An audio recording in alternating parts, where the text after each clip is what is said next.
up guys, it's the Divinator here. Thank you so much to those of you who watched my first review on Ratchet and Clank 1. Now today we're going to keep the month of Ratchet going with Ratchet and Clank 2 for the PlayStation 2. Don't want to waste any more time, so let's get stuck straight into it. Alright guys, here we go. Ratchet and Clank 2 for the... Right, as I was saying, this game right here is the reason I didn't play the original as much as a child. And I mean, what can you expect when you get the first and second Ratchet and Clank games on the same Christmas morning? Yes, when I opened my stocking that Christmas morning and found the first Ratchet and Clank game, I was glad I'd finally be able to play the full game of the demo I'd played over and over again. Yeah, I played the crap out of this. But when I opened my present from Mum and Dad and saw that it was Ratchet and Clank 2, I was so friggin' excited, and there was nothing else that I wanted to do more for the rest of the day than to play this game. Unfortunately for me, the place I was staying at that Christmas didn't have a PlayStation 2, so I was forced to read the cover and the manual back to back, cover to cover, over and over again, hyping myself up for playing this game. But enough of that. Let's find out why I didn't beat the first game until I had played this one at least 3 times. Oh, a sort of legitimate spoiler alert here, because there are some really good plot twists in this game. So the story starts out this time with our heroes doing a TV interview, where they essentially explain that since defeating Chairman Drek in the last game, they've had a lot of downtime, and feel that nobody needs a hero right now. Meanwhile, in the Bogon Galaxy, we see an old geezer, Abercrombie Fizzwidget, taking an interest in the duo. A split second later, and the pair are teleported into a holographic meeting with Mr. Fizzwidget, the chairman of the Mega Corporation, who has a seriously bad case of making up words. He provides some exposition to Ratchet, basically explaining that a genetically engineered experiment has been stolen from a top-secret research facility by a masked enemy simply known as the Thief. Ratchet agrees to help get the experiment back, and Mr. Fizzwidget kits him out with the latest ship, weapons, and armor that Megacorp has to offer. Yes, Megacorp. You see, in this galaxy, Gadgetron hasn't been around for years, so everything's made by the Mega Corporation. So while Ratchet sets off with all his new stuff to rescue the experiment, Clank gets a nice hotel room. Okay...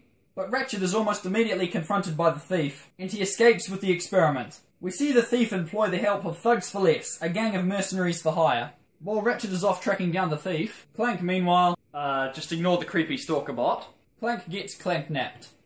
Ratchet finds out in the weirdest way, and it's off to save his friend. On the way, he encounters the Thugs for Less leader in a helicopter, but takes care of him with ease. Ratchet rescues Clank, and with the pair reunited, it's back to hunting down the Thief. Now by now you've probably noticed that like the last game, in this game you go from planet to planet hunting down the Thief and the experiment, each time finding a new reason to move on to another planet. On your way you'll encounter more fun characters like the sensitive biker guy, a frozen ex-Gadgetron employee, and this old-fashioned robot lady who sells old Gadgetron weapons. If you have saved data from the original Ratchet and Clank on your memory card, any of these weapons you owned in the previous game you can get here for free, which is a pretty awesome feature.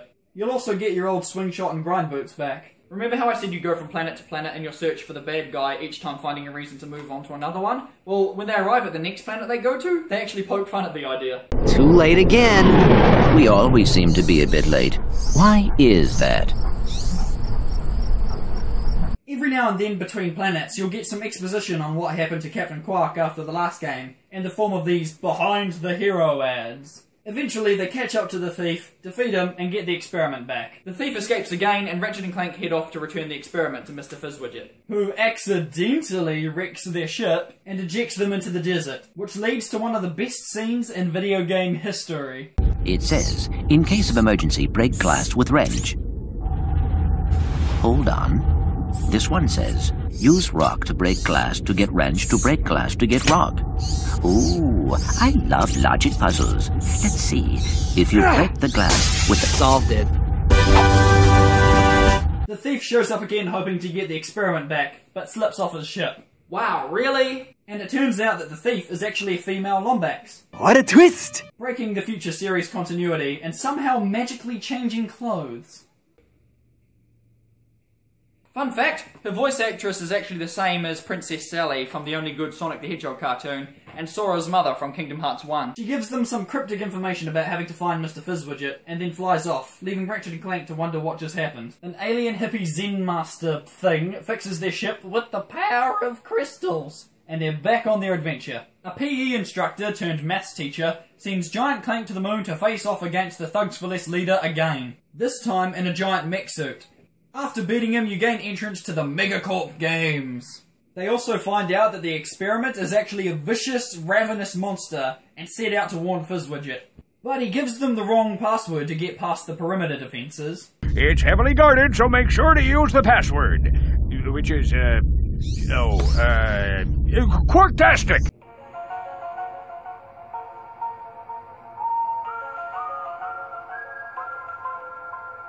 Nah! Angela, who you find out is the thief's real name, informs you that Megacorp is actually going to sell the experiment as a proto-pet, and that the thugs for less have been bought out and turned on her. Doesn't this just look like a great pet? So it's a race to find Fizzwidget and warn him of how dangerous the proto-pet really is. But when they finally catch up to him, it turns out to be a robot decoy, and the pair are imprisoned by thugs for less. It's a trap! I assume you have provisions for vegetarians. Of course! Vegan or wait a minute! Wait a second, is Clank a vegetarian? And is that Helga? Stalkerbot randomly appears. Creepy. And helps the pair to escape. Hey look, it's the plumber. See you in another year or so. What did he mean by that? Angela is captured because of a sneeze. Lame. And you infiltrate the Thugs for Less headquarters to rescue her. The Thugs for Less leader shows up again, this time in an even bigger mech suit, and you defeat him once and for all. You free Angela, and she reveals that Megacorp wishes to mass-produce the proto-pet. Oh, and she used to work for Megacorp. Upon investigating the Megacorp shipping facility, they discover that a planet has already succumbed to the proto-pet mania. They meet up with Angela on planet Canada, and they plan their final move, to take out the original proto-pet, which should destroy all the others. Stalkerbot shows up at the facility to warn them about Captain Quark's plan. Yes, Quark. You see, his Steve McQuark persona was just an elaborate ruse used to sell phony Gadgetron products until he could save up enough bolts to finance his heroic return in another galaxy. But before they can even comprehend what they just saw, Fizzwidget appears, blows up the Stalkerbot, yay, and reveals that he was Captain Quark all along. What a twist! And that he engineered the proto-pet to wreak destruction throughout the galaxy so that he could reverse the process, appearing as if he had saved the galaxy, and then he would be treated like a hero again. Pretty good plan. He pins the blame on the three heroes and attempts to use a device to render the proto-pet harmless. But instead makes a final boss monster that literally eats him. Way to go there, Quark. So you beat another boss that takes a crap ton of ammo, he throws Quark and the device back up, and Angela finds out that the only reason the device doesn't work is because Captain Quark put the batteries in backwards. Way to go there, Quark. Oh yeah, and the real Mr. Fizzwidget was tied up in a closet the whole time. Clank is sad because of the dead Stalkerbot, but Ratchet agrees to fix her. No! Quark ends up working for Megacorp, Clank ends up with the robot, never to be seen again. Ratchet clearly has good chemistry with Angela, never to be seen again. I'd like to think that they didn't get together because they knew she wouldn't return in the series, but it begs the question of why bother making her a Lombax, especially when you learn the Lombax's backstory in the future games. But that's a tale for another review. I honestly didn't intend to spend so long focusing on the story in this game because I wanted to make the review a lot shorter than the last one. But you can't. I mean, these games are just so full of story, and not bringing attention to it would be a huge disservice to the games. These are how games should be. You know, full of story content and side content. Not like the crap we get nowadays, where it's all buggy multiplayer and a crappy piece of single-player content tacked onto the side. I'm looking at you, EA Star Wars Battlefront, you insult to gaming, you. Alright, rant over. The story kind of ends there. As a whole, I think this game's story is pretty damn good. I mean, there's two really good twists, like the good guy turning out to be the bad guy and the bad guy turning out to be the good guy. As for what I was saying before about the two of them going from planet to planet, finding more reasons to move on in your hunt for the villain, you'd expect it to become more boring and repetitive, having done it throughout the first and the second games. But the levels are so well laid out, the gameplay is awesome and fun, and the story keeps on developing, so it's never really an issue, and is in no way considered a negative aspect of these games. Right, as for characters, Quark as Fizzwidget, even though his speech pattern's kind of annoying, his reveal is a twist that as a kid I never saw coming. And his plan of mass-producing an army of little monsters, then removing the problem, is being seen as a hero again, and pinning the blame on those who ruined his heroic image in the first game, is a pretty good plan, and it's really well thought out. Also, this is totally Syndrome's plan from Disney's The Incredibles, but this game came out a year before that movie, so technically Quark did it first. Unfortunately, this is the last time Quark will be portrayed as even remotely intelligent in the series, and while I do have a simple theory on why, I'll save it for the next review. Another great character, of course, is Angela. Well, I say great, I mean I like her character for sure, but ultimately she's just there to provide exposition. Her whole thief persona is ultimately pointless. Like, why didn't she just tell Ratchet that Fizzwidget was up to something and that she was trying to help? And she even gets captured Princess Peach style. Wait a second, the voice actress for Angela is the same as Princess Sally from Sonic the Hedgehog. Princess Peach is also a princess. They're both princesses. And they both get captured a lot. It's all connected. Nah! There are more great side characters like this posh mutant thing, this sock puppet geezer, the rhino salesman from the first game, Darla Gratch returns as this news anchor, and this nerd character that I admittedly didn't discover until like my 4th playthrough. I bet we'll never see him again. There's also this cool new minor character called Slim Cognito, who I'll talk about in a second. And of course, the leader of Thugs for Less, who is actually a really funny character. Granted, he's the only Thugs for Less member to be given any character, but it's made up for by the other side characters. And Chainblade? Chainblade! Clank is pretty much the same, and because the heroes aren't constantly bickering throughout this game like in the last one, he doesn't say all that much. He's not quiet, but Ratchet does most of the talking in this game. He's also less dense than in the first game. Ratchet, on the other hand, is a completely different character from the first game. The creators didn't want him to be as grouchy as he was in the first game, so they made him more of like the typical hero. To fit the new character design, they gave Ratchet a new voice actor. That's right, in this game, Ratchet is voiced by none other than James Arnold Taylor, one of my most favourite voice actors of all time, and you may recognise him as the voice of Spider-Man or Obi-Wan Kenobi from the Clone Wars cartoons. Oh yeah, and I forgot to mention it last time, but Clank is voiced by the same guy who did the original Megatron and Transformers. Anyway, I don't think there was any bad blood between the original Ratchet, Mikey Kelly, and the new Ratchet, James Arnold Taylor, because the two appeared together as Leonardo and Michelangelo in the awesome CGI Teenage Mutant Ninja Turtles movie. Let that soak in for a second. Old Ratchet and new Ratchet appeared as two of the Ninja Turtles in one of the best Teenage Mutant Ninja Turtle movies of all time. That is ultimate fan service for someone like me, because as a kid, I was a bit of a fan of Ninja Turtles. Yep, just a small fan. Anyway, Ratchet and Clank 2's gameplay improved on the original exponentially. Pretty much everything was improved. Ratchet's general control was made a lot faster, from jumping and general movement to wrench swings. You're now far less likely to get hit between wrench strikes, which happened surprisingly a lot in the first game. As well as smoother controls, you can now finally have the ability to strafe side to side, which makes gunplay better and way easier. These are all great changes that started the trend on how the rest of the games would play out. One thing that's still pretty mediocre is Clank's gameplay segments. While they have been improved with slightly better controls, better level design, and more Gadgebots to control, they're still not that good, and nowhere is this more evident than in the giant Clank segments. While the Clank segments have got like fun puzzle solving in that, these giant Clank segments are just a chore. He's a lot faster and he has a high jump, but that's about it. He only has 2 sections in the entire game, the first being when you fight the Thugs for Less leader, where there's a constant barrage of annoying helicopters chipping away at your health, and the boss lets you take about 3 hits on him and then runs away. And of course he's way faster than you, so you'll find yourself running after him for minutes on end, you know, endlessly taking out helicopters for health to stay alive, doing tiny little chunks of damage on him until you finally defeat him. But that is nothing compared to how bad the other giant Clank segment is. There's this giant UFO you can choose to battle. This has all the same problems as the last battle, only this time the UFO is a lot tougher. It spawns lots of enemies that have more health and do more damage to you. And worst of all, when you get its health down low enough, it starts constantly spawning enemies, then quickly flying away. And you can only do damage to it when it's spawning enemies. And when it does that, it has this giant field of electricity that will destroy your health bar if you go anywhere near it. So the only way to defeat it is by jumping on it, which you can only do while it's spawning enemies. And even then the jump does jack all damage. So you need perfect timing, precise aiming while jumping, and a heck of a lot of luck if you want to beat this boss. Now, it might seem like I'm taking a giant dump on these segments, but the truth is, these are the only things I could think of that were negative about this game. I mean, yeah, the giant Clank segments aren't great, but at least they're playable and not boring like the original. And they're not so bad the first time you do it, it's when you're in challenge mode that they become a real pain in the butt. And to be fair, the UFO boss battle is optional, so you can even skip it if you want. Oh yeah, and those glider sections suck.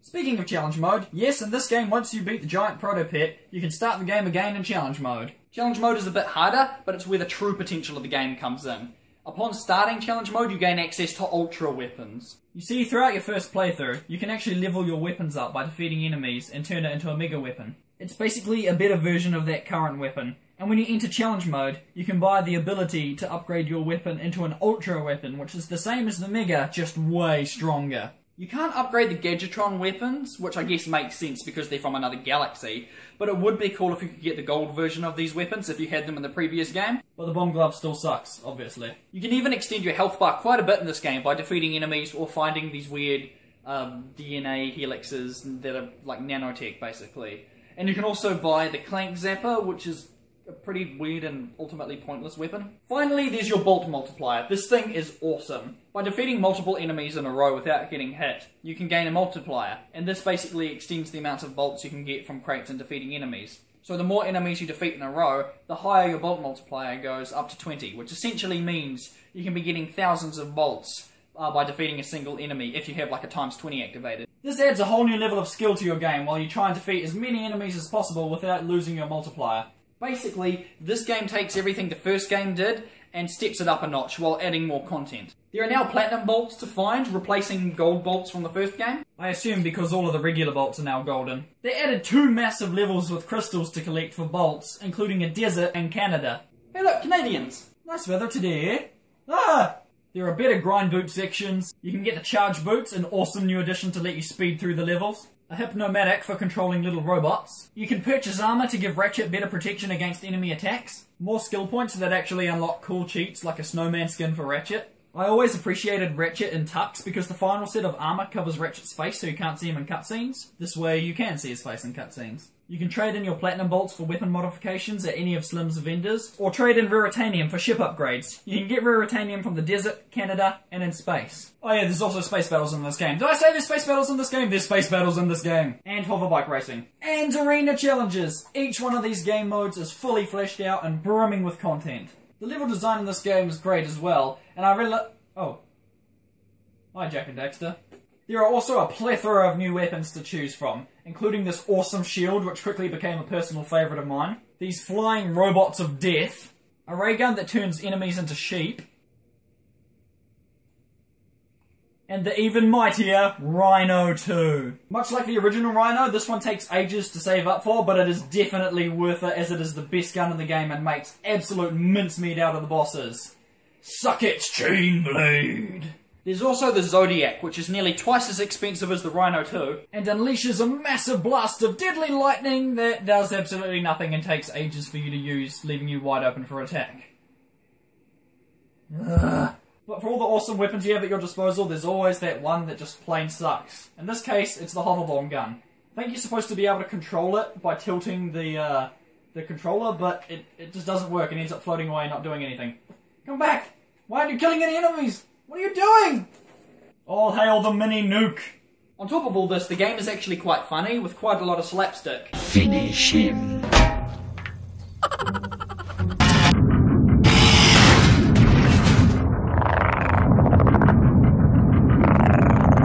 And other laughs scattered in here and there. Son of a quark! Sector 1, 2, 3, 4, 5. If you're no good with numbers, find a buddy to help you. Hello, yes. Hey! Yes, I need to order 2 more containers of sulfuric acid. Oops. Better make that 5 containers and 4 containers of liquid hydrogen. Oops. Better add 6 crates of nitroglycerin and... Just give me double that. And I need it delivered. Another thing this game has plenty of that I never really noticed as a kid is a lot of innuendos. Excuse me. I think I just blew another vacuum tube. Should I have a look? My word! You young people are so fresh these days. I will be right back. Don't, stop for anything along the way. So, what do you like to do for fun? Oh, my goodness. I just got done testing the full body Waxinator. I am personally sporting a smooth chassis, and there are no tags on my luggage. One more thing.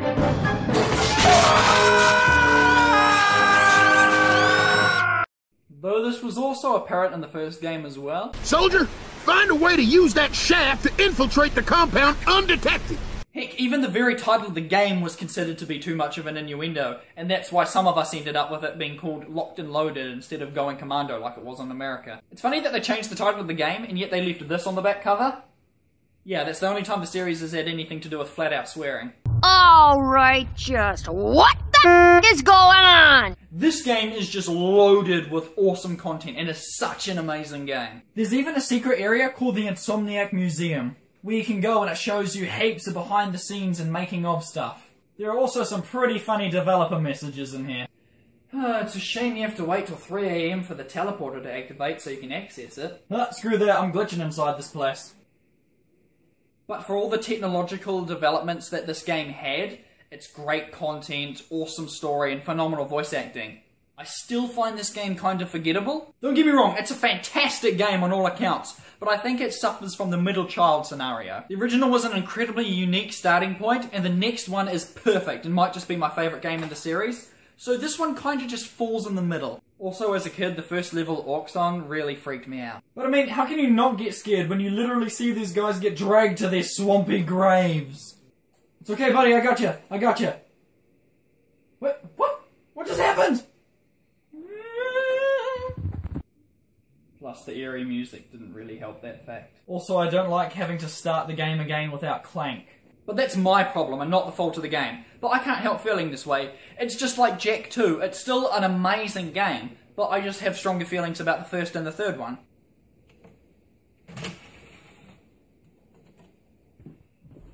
So in closing, this game takes everything from the original and improves and expands upon it, except for, of course, the music and the weapon sound effects. But as I said in my previous review, that's kind of unique to the first game. But anyway, play this game!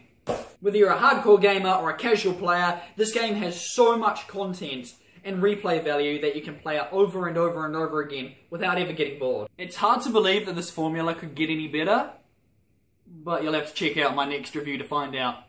Spoiler alert, I freaking love the third game! So my plan of making this review shorter than the other one didn't exactly go according to plan, but I wanted to say everything I had to say about this game, and I'm not going to apologise for it. The only thing I am sorry for is if you didn't enjoy these long reviews. But if you did enjoy, then thank you so much! Feel free to comment below what you think of the game and what you thought of my review. The next review will be quite a while away because I'm going away for Easter, so happy Easter all of you, thank you very much for watching, and I'll catch you next time!